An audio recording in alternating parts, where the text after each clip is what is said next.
Les tarifs de Donald Trump sur les produits chinois sont destinés à aider les entreprises américaines et à réduire le déficit commercial avec la Chine.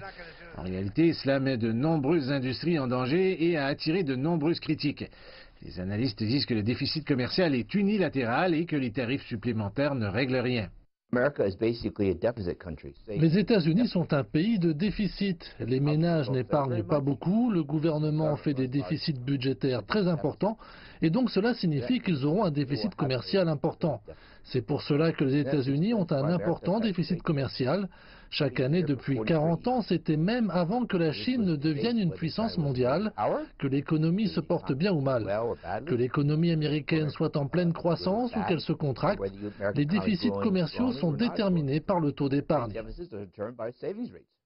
Les agriculteurs américains en ressentent aussi les effets. L'Arkansas est un État agricole très important. L'année dernière, les agriculteurs ont récolté 1,4 million d'hectares de soja. Les exportations de soja de l'État vers la Chine atteignaient autrefois 800 millions de dollars américains par année. Et maintenant, le gouverneur est inquiet. Nous voyons l'impact sur les prix. L'Arkansas compte beaucoup sur ses exportations à l'étranger, donc nous ressentons un impact par les tarifs que nous imposons et par ceux qui nous sont imposés. Les entreprises américaines pourraient subir un dur coup, tout comme les soutiens politiques du président Trump. Les chefs d'entreprise et les médias disent que les consommateurs américains pourraient être durement touchés.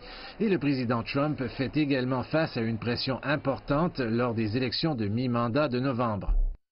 Personne ne sait ce que va causer une guerre commerciale. Les résultats sont généralement mauvais. On n'y trouve rien de bon. Dans ce cas-ci, je ne vois pas pourquoi ce serait différent et comment cela pourrait aider les consommateurs américains. Cela n'aidera pas les travailleurs américains et cela ne fera rien de bon pour la Chine.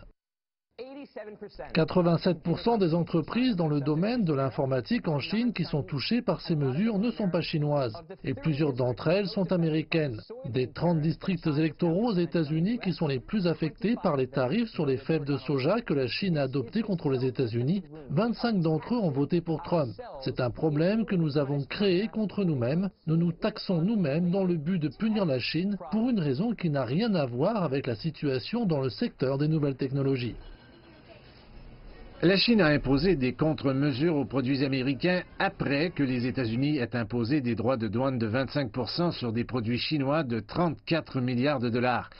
Le premier ministre Li Keqiang a expliqué qu'il ne peut pas y avoir de gagnant dans une guerre commerciale avec les États-Unis.